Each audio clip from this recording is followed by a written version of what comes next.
July 1st, 2006, Gelsenkirchen, Germany. The heat is suffocating. England vs. Portugal, quarterfinal.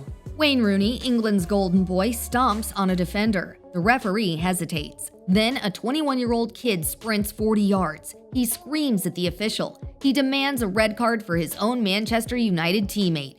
Rooney shoves him. The red card flies out. England is crushed. As Rooney walks off, humiliated, the cameras catch the kid glancing at the Portuguese bench. He delivers a single, conspiratorial wink. That split-second gesture should have ended his career in the Premier League.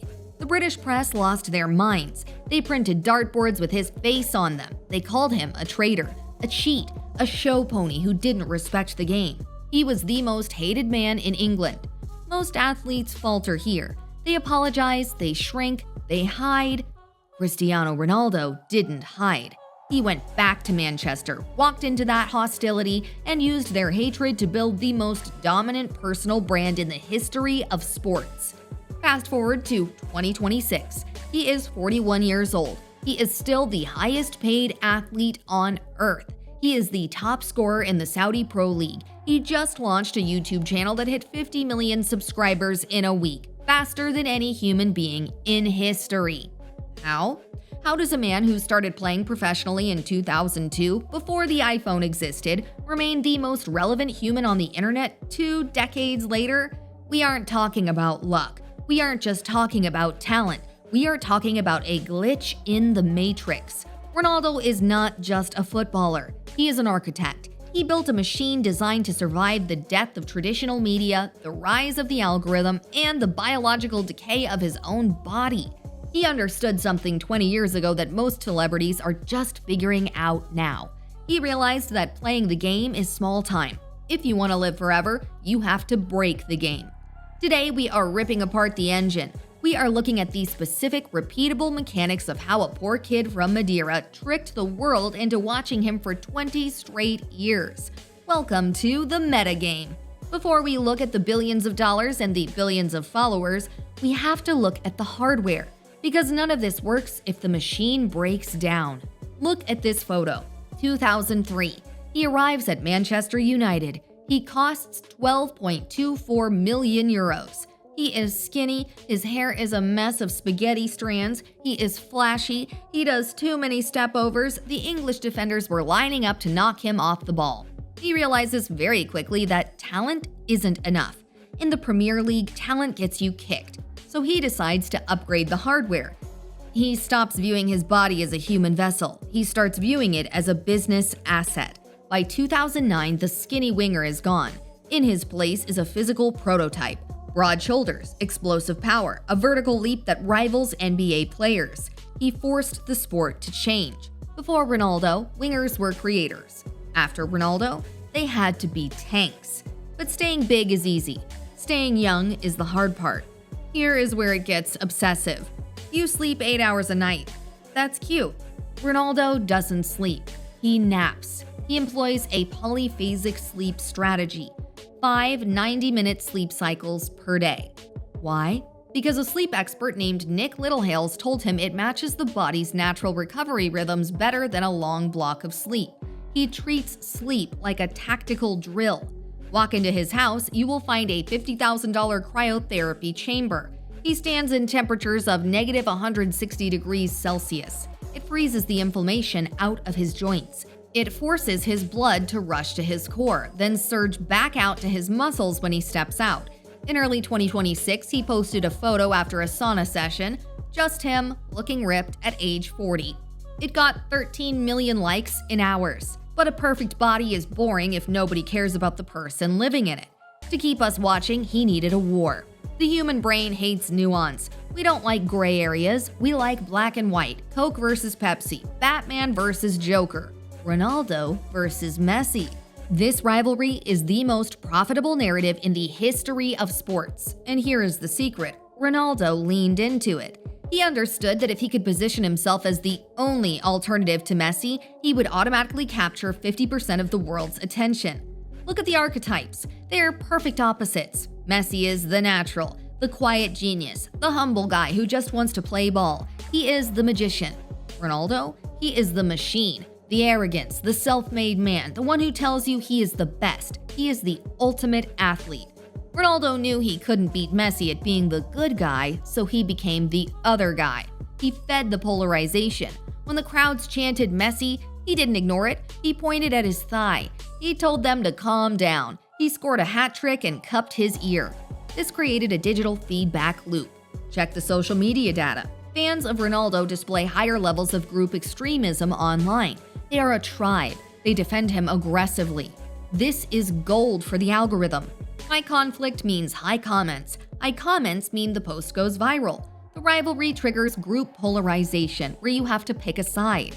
By existing in opposition to Messi, Ronaldo guaranteed that he was discussed in every single conversation about football for 15 years. Even when Messi won the World Cup, the conversation wasn't just about Messi winning. It was about Ronaldo losing. He is essential to the plot, and while Messi sells likability, Ronaldo sells reach. Ronaldo was the first human to hit 1 billion followers. He has 400 million more followers than Messi. Messi is a footballer people admire. Ronaldo is a lifestyle people want to mimic, and nothing proves this better than the meme that took over the world. August 2013, USA, a friendly match against Chelsea. Ronaldo scores. He runs to the corner flag. He jumps. He turns midair. He lands with his arms spread wide. SIUUU! He says it was natural. He says it just came out. Maybe. But what happened next was calculated. He kept doing it. Every goal. Every stadium. He created a ritual. Think about the psychology of the SIUUU. It has a build-up, the run. It has a climax, the jump. It has a participatory element, the sound. When he jumps, 80,000 people scream with him. It conditions the audience to expect the drop, just like an EDM song. It traveled beyond football.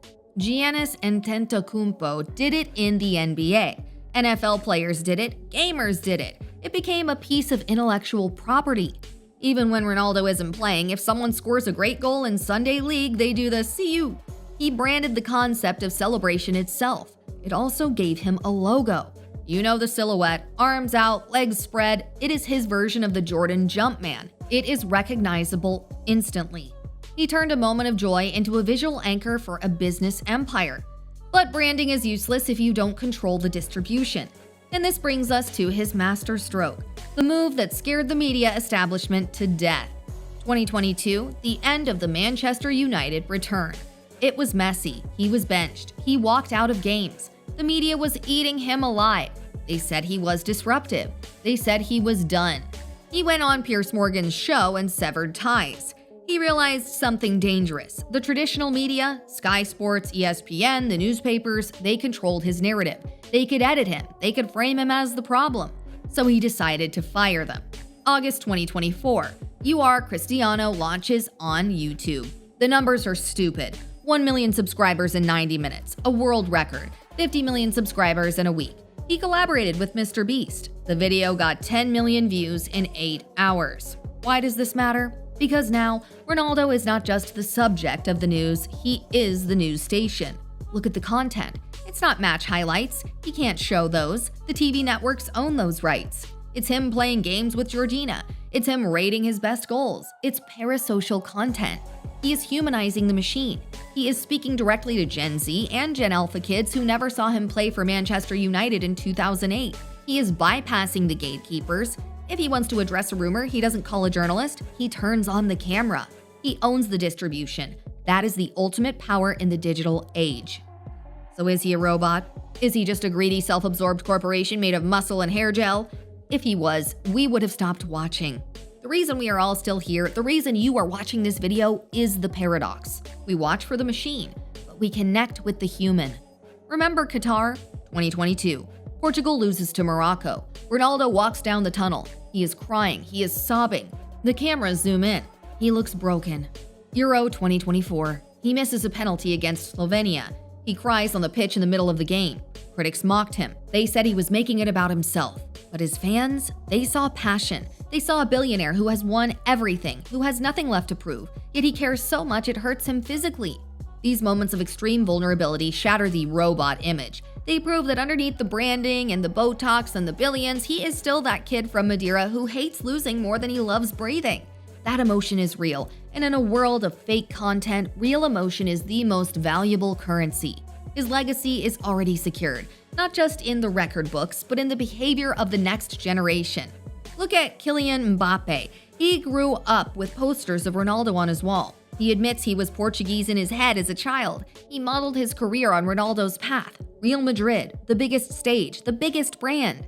Look at Alejandro Garnacho. He plays for United. He is Argentine. He should worship Messi, but he wears CR7 underwear. He does the SIUUU. He copies the attitude. Ronaldo won the culture war. He taught the next generation that being a footballer isn't enough. You have to be a mogul.